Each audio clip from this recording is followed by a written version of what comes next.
الحمد لله نحمده ونستعينه ونستغفره ونؤمن به ونتوكل عليه ونعوذ بالله من شرور أنفسنا ومن سيئات أعمالنا من يهده الله فلا مضل له ومن يضلله فلا هادي له ونشهد أن لا إله إلا الله وحده لا شريك له ونشهد أن سيدنا وسندنا وحبيبنا وحبيب ربنا وكريمنا وشفيعنا ومولانا محمد صلى الله تعالى عليه وعلى آله وأصحابه وسلم تسليما كثيرا كثيرا أما بعد فأعوذ بالله من الشيطان الرجيم بسم الله الرحمن الرحيم قل إن صلاتي ونسكي ومحياي ومماتي لله رب العالمين وقال جل سبحانه وتعالى فصل لربك وانحر وقال رسول الله صلى الله عليه وسلم من وجد سعة لأن يضحي فلم يضحي فلا يحضر مصلانا أو كما قال عليه الصلاة والسلام وقال رسول الله صلى الله عليه وسلم إذا سأل عنه أصحابه ما هذه الأضاحي يا رسول الله قال سنة أبيكم إبراهيم قالوا وما لنا فيها يا رسول الله قال بكل شعرة حسنة أو كما قال عليه الصلاة والسلام صدق الله مولانا العظيم وصدق رسوله النبي الكريم ونحن على ذلك لمن الشاهدين والشاكرين والحمد لله رب العالمين اللهم صل على سيدنا ومولانا محمد وعلى آل سيدنا ومولانا محمد كما تحب وترضى عدد ما تحب وترضى يا رب صل وسلم دائما أبدا على حبيبك خير الخلق كلهم هو الحبيب الذي ترجى شفاعته لكل هول من الأهوال مقتحم تمام احباب محبت کے ساتھ بلند آواز سے درود ابراہیمی پڑھ اللہم صلی علی محمد وعلی آل محمد كما صليت على إبراهيم وعلى آل إبراهيم إنك حميد مجيد اللهم بارك على محمد وعلى آل محمد كما باركت على إبراهيم وعلى آل إبراهيم إنك حميد مجيد حضرات گرامی قدر واجب الاحترام معزز بزرگوں دوستوں بھائیوں عزیز طلبہ ذو الحج جو اسلامی مہینوں میں آخری مہینہ ہے آج اس کا پہلا جمعہ ہے 2 ذو الحج 1446 ہجری مطابق 23 مئی 2025 بہت سارے لوگ ہمارے بھائی ہماری بہنیں حج کے لیے اللہ کے گھر میں پہنچ چکے ہیں، بہت سے پہنچ رہے ہیں۔ اللہ پاک سب کے حج کو آسان بھی فرمائے، قبول بھی فرمائے۔ اور رب العالمین سے درخواست ہے کہ مجھے، آپ کو، سب کو اللہ اپنے فضل، کرم، لطف، عنایت، مہربانی سے اپنے گھر کی بار بار حاضری کی توفیق نصیب فرمائے، حج بیت اللہ کی سعادت نصیب فرمائے، روضہ مبارک پہ با ادب سلام پیش کرنے کی اللہ ہم سب کو بار بار توفیق نصیب فرمائے۔ میرے محترم دوستو، اسی طرح بہت سارے مسلمان قربانیاں خرید چکے ہیں، خرید رہے ہیں، آئندہ خریدیں گے۔ اللہ پاک سب کی قربانیوں کو اپنی بارگاہ میں قبول فرمائے۔ گزشتہ جمعہ قربانی کے متعلق، اس کے فلسفہ کے متعلق، اس کا آغاز یہ ہے کیا، یہ گفتگو ہو چکی ہے۔ قربانی کا حکم علماء نے لکھا ہے واجب ہے، لیکن اس کے وجوب کے لیے کچھ شرطیں ہیں۔ پہلی شرط یہ کہ مسلمان ہو، کافر پہ قربانی نہیں ہے۔ جو شخص عقیدے کے لحاظ سے مسلمان ہوگا قربانی اسی پر واجب ہوگی، کافر پہ قربانی واجب نہیں۔ اور دوسری شرط یہ کہ عاقل ہو، عقل مند ہو، مجنون اور پاگل پہ قربانی واجب نہیں ہے۔ وہ پچھلے دنوں ایک ایسے ہی کسی نے پوسٹ بھیجی کہ کسی مفتی صاحب سے کسی نے مسئلہ پوچھا کہ 8 آدمیوں نے مل کے پیسے جمع کیے اور ایک جانور خریدا قربانی کی۔ کتنے آدمیوں نے؟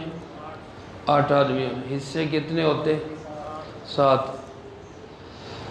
اب جب انہوں نے جانور خرید کے قربانی کر لی تو اس کے بعد جب گوشت تقسیم کرنے لگے تو خیال آیا کہ قربانیاں تو ہوتی ہیں 7 اور حصے ہم نے جمع کر دیے کتنے؟ 8۔ اب وہ مسئلہ پوچھ رہے ہیں کہ جناب مفتی صاحب قربانی ہو گئی یا نہیں ہوئی؟ ایک کو پیسے واپس کر دیے اور باقیوں نے گوشت تقسیم کر لیا، قربانی ہوئی کہ نہیں ہوئی؟ اب مفتی صاحب نے مسئلہ بھی بتایا اور بڑا عجیب مسئلہ بتایا۔ فرمایا کہ قربانی کی شرائط میں سے ایک شرط یہ ہے کہ قربانی کرنے والے عاقل ہوں، عقل مند ہوں، سیانے ہوں، پاگل نہ ہوں۔ یہ جو پیسے جمع کر رہے ہیں 8 آدمیوں کے اور قربانیاں کر رہے ہیں 7، تو یہ سارے پاگل ہیں، ان پہ تو قربانی واجب ہی نہیں ہے۔ تو یہ تو ایک مسئلہ ہے۔ بہرحال مسئلہ یہی ہے کہ 7 حصے ہی ہوتے ہیں، 8 نہیں ہوتے۔ 7 ہی آدمی شریک ہونے چاہیے، 8 نہیں ہونے چاہیے۔ 7.5، 8.5، 6.5 یہ نہیں ہے۔ قربانی میں پورے حصے ہیں 7۔ 7 سے کم ہو سکتے ہیں، زیادہ نہیں ہو سکتے۔ لیکن بہرحال اس کے لیے یہ شرط ہے کہ قربانی کرنے والا عاقل ہو۔ اگر پاگل آدمی کے پاس مال ہو بھی صحیح، اس پہ قربانی واجب نہیں ہے۔ تیسری شرط یہ ہے کہ بالغ ہو، نابالغ پہ قربانی نہیں ہے۔ اگر کوئی بچہ مال کا مالک بن بھی جاتا ہے اس پہ قربانی واجب نہیں ہے۔ اور چوتھی شرط یہ ہے کہ صاحب نصاب ہو۔ ایک شرط اور بھی ہے آزاد ہونا، آزاد پہ قربانی ہوتی ہے، غلام پہ قربانی نہیں ہوتی۔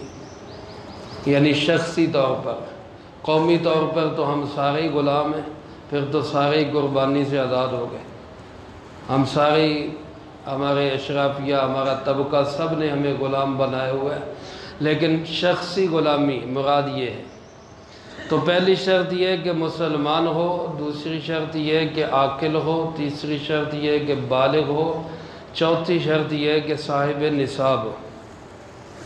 جو شخص صاحب نصاب نہیں اس پہ بھی قربانی واجب نہیں۔ عقل مند ہے، مسلمان بھی ہے، بالغ بھی ہے، لیکن صاحب نصاب نہیں۔ تو صاحب نصاب کس کو کہتے ہیں؟ اس زمانے میں نصاب کیا ہے؟ مقدار کے لحاظ سے ہر زمانے میں نصاب 52.5 تولہ چاندی یا اس کی قیمت ہے۔ کسی زمانے میں ایسا ہوتا تھا کہ سونے اور چاندی کے سکے ہوتے تھے، اور کسی کے پاس صرف سونے کے دینار ہی ہوتے تھے، اور کسی کے پاس چاندی کے درہم ہی ہوا کرتے تھے۔ اب جس کے پاس سونے کے دینار ہوتے تھے اس کے لیے نصاب تھا 7.5 تولہ سونا، اور جس کے پاس چاندی کے درہم تھے اس کا نصاب تھا 52.5 تولہ چاندی۔ اور اس زمانے میں 7.5 تولہ سونا اور 52.5 تولہ چاندی کی قیمت برابر تھوڑا بہت فرق ہوگا، قریب قریب ہوتی تھی۔ لیکن آج میرے عزیز دوستو، سونے اور چاندی کی قیمت میں بہت فرق پڑ چکا ہے۔ اب 1 تولہ سونا بھی جو ہے وہ کم و بیش 3.5 لاکھ کے قریب 1 تولہ سونا اس کی قیمت ہے۔ چاندی کے تو اس میں کتنے تولے آ جاتے ہیں۔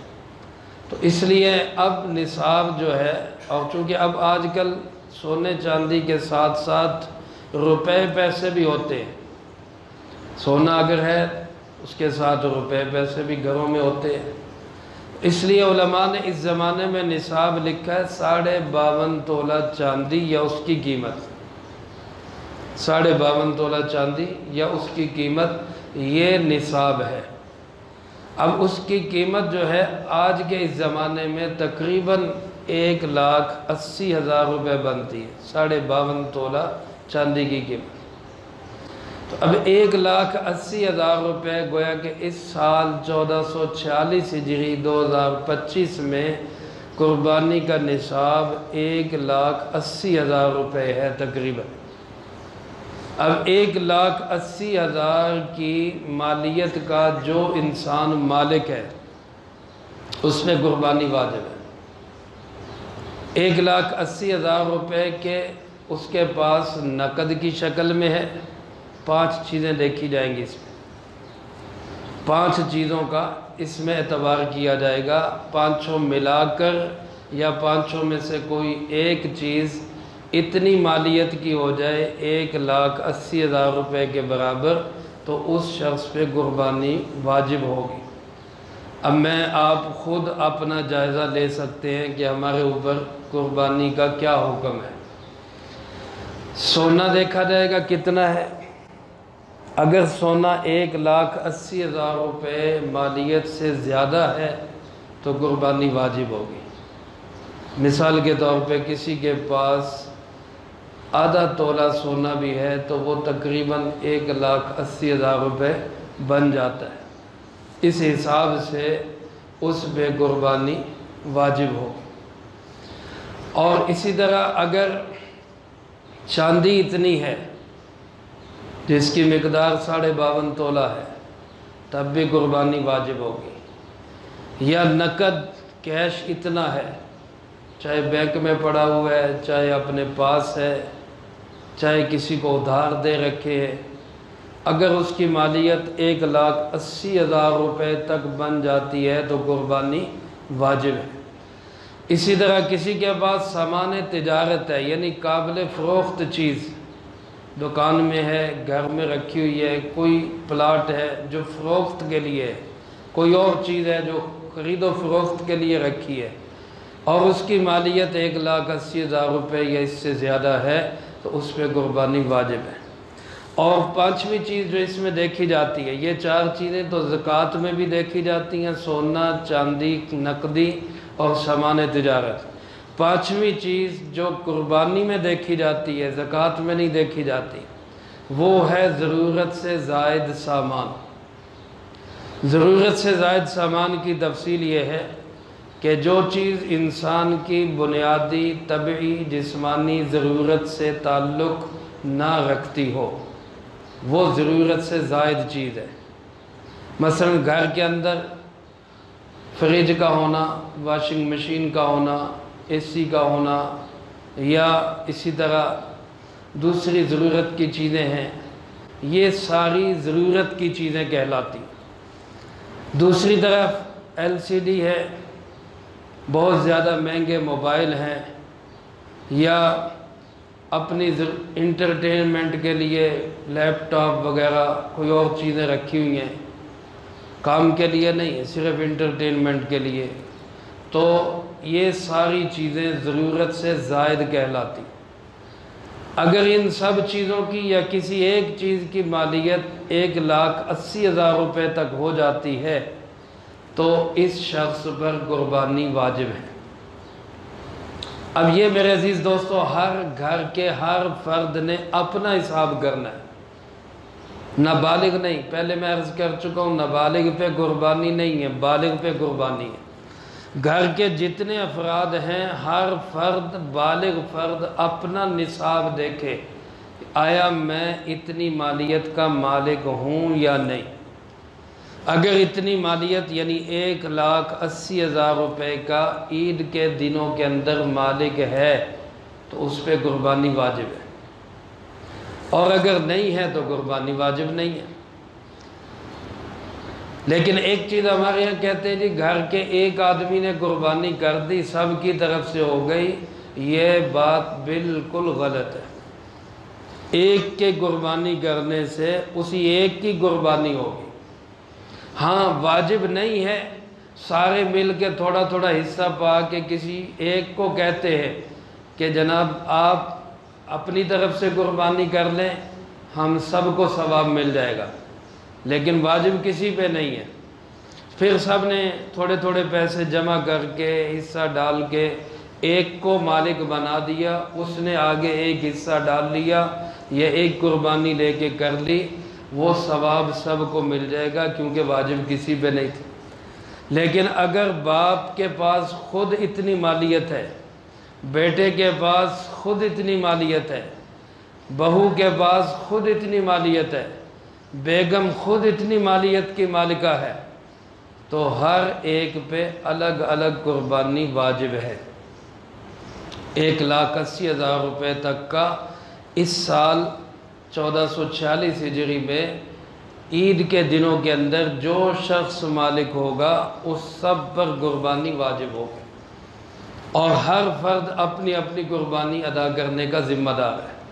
یہ الگ بات ہے کہ سارے ابا جی سے کہہ دیں کہ ابا جی آپ ہی ہماری طرف سے کر دیں، یا ابا جی خود ہی سب کو کہہ دیں کہ بھائی میں تم سب کی طرف سے قربانی کر رہا ہوں، ٹھیک ہے کوئی مسئلہ نہیں۔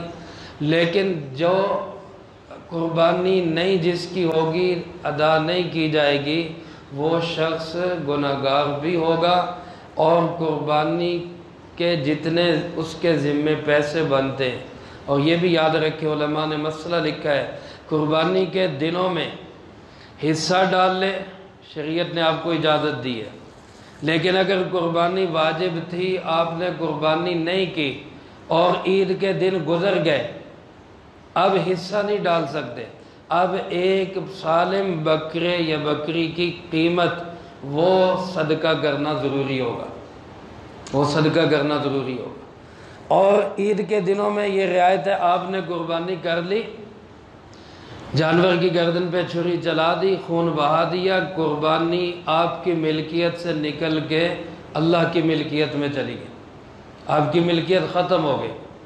اب آپ اس قربانی کے جانور کے گوشت کو بیچ نہیں سکتے کیونکہ آپ اس کے مالک نہیں ہیں، کسائی کو آپ بطور اجرت کے یہ گوشت نہیں دے سکتے کیونکہ آپ اس کے مالک نہیں ہیں۔ اب یہ قربانی کا گوشت آپ کی ملکیت میں نکل گیا، کس کی ملکیت میں چلا گیا؟ اللہ کی ملکیت میں۔ اب جو ہم کھاتے ہیں یہ کیوں کھاتے ہیں کہ یہ اللہ تعالیٰ نے ہماری دعوت کر دی، کو سبحان اللہ، اور یہ بھی اس امت کی خصوصیت ہے۔ پہلی امتوں کو اجازت نہیں تھی، وہ قربانی کر دیتے تھے، چھوڑ دیتے تھے، اگر قبول ہوتی تو آسمان سے آگ آتی اور قربانی کو اٹھا کے لے جاتی، اگر قبول نہ ہوتی وہیں پڑی پڑی سڑ جاتی، پرندے کھا جاتے، جانور کھا جاتے، لیکن اس کو انسان کو کھانے کی اجازت نہیں ہوتی تھی۔ اس امت کے ساتھ اللہ پاک نے یہ کرم نوازی کی کہ جب تم نے جانور قربان کر دیا تمہاری ملکیت سے نکل کے کس کی ملکیت میں چلا گیا؟ اللہ رب العالمین کی۔ اب جو ہمیں کھانے کی اجازت ہے وہ کیا ہے؟ اللہ پاک نے فرمایا لو بھائی میں تمہاری دعوت کر رہا ہوں، اب تم کھاؤ اس کو۔ اس لیے علماء نے مستحب لکھا ہے کہ قربانی کے دن کھانے کا آغاز قربانی کے گوشت سے کیا جائے۔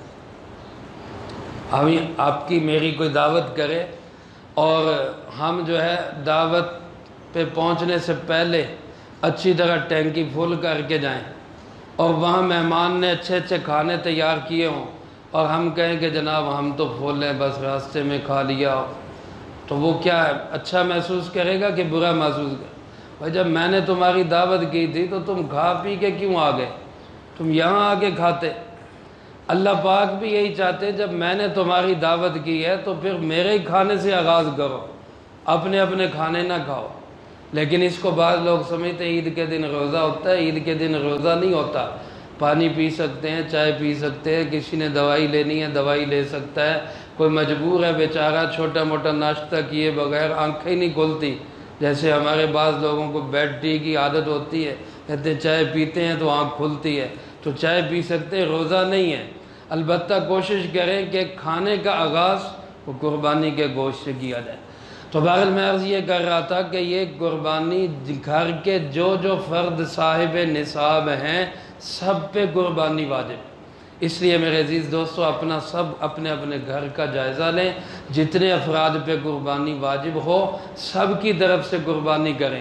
اگر قربانی کسی کی نہیں ہوگی تو اتنی رقم جتنی ایک بکرا یا بکری خریدنے پہ لگتی ہے اتنی رقم کا صدقہ کرنا ضروری ہوگا، اور پھر اس کو کھا بھی نہیں سکتے، اس کو آپ کھا بھی نہیں سکتے، وہ واجب التصدق ہے، اس کو دوسروں کو دینا ہی ضروری ہے، آپ نہیں اس کو کھا سکتے۔ قربانی کے دنوں میں آپ کو رخصت ہے، آپ قربانی کریں تو مستحب عمل تو یہی ہے کہ 3 حصے کیے جائیں، ایک رشتہ داروں کے لیے، ایک اپنے گھر کے لیے، ایک عام فقراء مساکین کے لیے۔ لیکن اجازت ہے شریعت کی طرف سے کہ بے شک آپ رکھ لیں سارا، آپ کو پابندی کوئی نہیں ہے، لیکن اصل اور مستحب امر اور افضل یہی ہے کہ ان گھروں تک پہنچایا جائے جن کو سارا سال گوشت نصیب نہیں ہوتا، چلو وہ بھی اب عید کے موقع پہ گوشت کو استعمال کر لیں اور گوشت کو کھا لیں۔ تو جن کے ذمے قربانی واجب، آج کل لوگ مسئلہ چلاتے ہیں جی گھر کے ایک فرد نے کر لی سب کی طرف سے ہو گئی، بالکل غلط ہے۔ جو صاحب نصاب ہیں سب کی طرف سے قربانی کا ہونا ضروری ہے، اور اللہ کے محبوب علیہ الصلوۃ والسلام قربانی نہ کرنے والوں سے سخت ناراض ہیں۔ فرمایا جن پہ قربانی واجب ہو، وسعت رکھتے ہوں، قربانی کر سکتے ہوں، وہ قربانی نہ کرے تو وہ ہماری عیدگاہ میں بھی نہ آئیں۔ آپ اس قدر ان سے خفا ہے، فلا یحضر مصلانا، وہ ہماری عیدگاہ میں نماز پڑھنے کے لیے بھی نہ آئیں، کیونکہ نماز کے بعد ہی قربانی کا حکم ہے۔ فصلی لربک وانحر، اپنے رب کے نام کے لیے نماز پڑھیں اور قربانی کریں۔ تو نماز، عید اور قربانی یہ ساتھ جڑے ہوئے ہیں، اس لیے فرمایا جو قربانی نہیں کرتا وہ پھر ہماری عیدگاہ کے اندر بھی اس کو آنے کی اجازت نہیں۔ اور خود اب آپ صلی اللہ علیہ وسلم کا عمل دیکھیں میرے عزیز دوستو، اللہ کے محبوب علیہ الصلوۃ والسلام کبھی بھی صاحب نصاب نہیں بنے، کبھی بھی صاحب نصاب نہیں بنے، یعنی اتنا مال آپ صلی اللہ علیہ وسلم کے پاس کبھی جمع ہی نہیں ہوا کہ کہا جائے کہ آپ صاحب نصاب ہو گئے۔ اور آپ کا گھرانہ سیدہ فاطمہ خاتون جنت صدیقہ کائنات حضرت سیدہ فاطمہ رضی اللہ تعالی عنہ، اللہ کے محبوب کی لخت جگر نور نظر، وہ اور ان کا گھرانہ حضرت علی کرم اللہ وجہ ہمیشہ غربت اور افلاس میں زندگی گزاری، کبھی بھی ان کے پاس اتنا مال نہیں جمع ہوا کہ وہ کہیں کہ جی ان پہ قربانی واجب ہوگی۔ لیکن اس کے باوجود آپ علیہ الصلوۃ والسلام ہر سال 2 قربانیاں کیا کرتے، ہر سال 2 قربانی، ایک فرماتے کہ میری طرف سے اور دوسری میری امت کے ان لوگوں کی طرف سے جو قربانی نہیں کر سکتے، اپنی طرف سے ایک اپنی امت کی طرف سے۔ حضرت علی کرم اللہ وجہ جب تک زندہ رہے کبھی بھی قربانی واجب نہیں ہوئی، لیکن ہر سال 2 قربانیاں کرتے ہیں، ایک فرماتے میری یعنی علی کی طرف سے، اور ایک قربانی میرے نبی حضرت محمد صلی اللہ علیہ وسلم کی طرف سے۔ تو آپ دیکھیں ان کا عمل کیا ہے کہ ہم ان چکروں میں پڑ جاتے ہیں میرے پہ واجب ہے یا نہیں ہے، جبکہ بہت سارے کام ہم رسماً ایسے کرتے ہیں ادھار پکڑ کے، ادھر ادھر سے لے کے کہ جو رسم ہے یہ پوری کرنی پڑے گی، کیا کریں جی، ناجائز رسمیں جو دین بھی نہیں ہے، جن پہ کوئی اجر و ثواب بھی نہیں ہے، بلکہ جن کو چھوڑنے کا حکم ہے کہ ان رسموں کو چھوڑ دو، وہ چاہے غمی کی ہوں چاہے خوشی کی ہوں۔ کتنی رسمیں ہیں جو ہم رسم پوری کرنے کے لیے ادھار پکڑتے ہیں، مہندی ہے، اب جناب بیڑ باجا ہے، فلاں چیزیں ہے، ساری ایسی ہیں جو شریعت کے خلاف ہے، چھوڑنے والی۔ غمی کے موقع پہ جناب تیجا ہے، ساتہ ہے، چالیہ ہے، سب چھوڑنے والی ہیں، لیکن ہم کرتے ہیں، کھانے بھی کھلاتے ہیں، ادھار بھی پکڑتے ہیں، تنگ بھی ہوتے ہیں کہ یہ جناب کیا کریں، نہ کریں گے تو ناک کٹ جائے گی، لوگ کیا کہیں گے۔ تو ان ساری چیزوں کے لیے ہم ان رسموں کو کرتے ہیں جن پہ ثواب بھی کوئی نہیں بلکہ چھوڑنے کا حکم ہے۔ تو قربانی تو ایسی چیز ہے جس کا تو ثواب ہی ثواب ہے، اور کتنا ثواب ہے۔ آپ صلی اللہ علیہ وسلم سے پوچھا گیا ہمیں کیا ملے گا قربانی کرنے پہ، آپ نے فرمایا بِكُلِّ شَعْرَةٍ حَسَنَةٍ، جانور کے جسم پہ جتنے بال ہیں ہر بال کے بدلے میں ایک نیکی ملے گی، ہر بال کے بدلے میں ایک۔ کوئی گن سکتا ہے جانور کے جسموں کے بال؟ میرے محترم دوستو، اس لیے میرے شیخ مفتی عبدالستار صاحب رحمۃ اللہ علیہ، اللہ ان کی قبر پہ کروڑوں رحمت نازل فرمایا کرتے تھے کہ جو شخص قربانی واجب نہ ہونے کے باوجود ہمت کر کے کوشش کر کے اپنے پیسے خرچ کر کے قربانی کرے گا، واجب نہیں تھی لیکن اس نے کر دی، فرمایا اگلا سال آنے سے پہلے پہلے اللہ اس کو اتنا مال دے گا کہ قربانی اس پہ واجب ہو جائے، صاحب نصاب بن جائے گا، مال والا بن جائے گا۔ اس لیے کوشش کرنی چاہیے کہ ہم ان دنوں کے اندر قربانی والا عمل ضرور کریں۔ عید کے 3 دنوں میں جانور کا خون بہانے سے زیادہ کوئی عمل اللہ کو محبوب نہیں، کوئی عمل اللہ کو محبوب نہیں، اس لیے اس کی ہم کوشش کریں۔ اور میرے عزیز دوستو، یہ جو دن ہیں بڑے قیمتی دن ہیں، بڑی قیمتی راتیں ہیں، ایک ایک دن کا روزہ سال کے روزوں کے برابر، ایک ایک رات کی عبادت شب قدر کی عبادت کے برابر۔ 4 کاموں کی فرمایا کہ ان دنوں میں کثرت کرو۔ ایک تو ہللو، کلمہ طیبہ لا الہ الا اللہ، سارے مل کر کہہ دیں لا الہ الا اللہ، اور بلند آواز سے کہہ دیں لا الہ الا اللہ۔ دوسرا سبحان اللہ، سبحو، سبحان اللہ بھی بلند آواز سے کہہ دیں۔ تیسرا الحمدللہ، اللہ کی تعریف کثرت سے، حمدو، الحمدللہ۔ چوتھا کبرو، تکبیر، اللہ اکبر، یا جو تکبیرات تشریق ہوتی ہیں، اصل جو نماز کے بعد واجب ہے وہ تو 9 ذی الحج کی فجر سے 13 ذی الحج کی عصر تک ہے، لیکن ان دنوں میں مستحب یہ ہے چلتے پھرتے اٹھتے بیٹھتے اللہ اکبر یا اللہ اکبر کبیرہ، سبحان اللہ بکرۃ و اصیلا، سبحان اللہ والحمدللہ، یا وہی تکبیر تشریق اللہ اکبر لا الہ الا اللہ واللہ اکبر وللہ الحمد۔ گویا ان اذکار کو ہم کثرت سے ان دنوں کے اندر کریں گے سارے انشاءاللہ۔ تسبیح ہاتھ میں ہو، انگلی میں ہو، ذکر زبان پہ ہو، ہر وقت سبحان اللہ، الحمدللہ، لا الہ الا اللہ، اللہ اکبر۔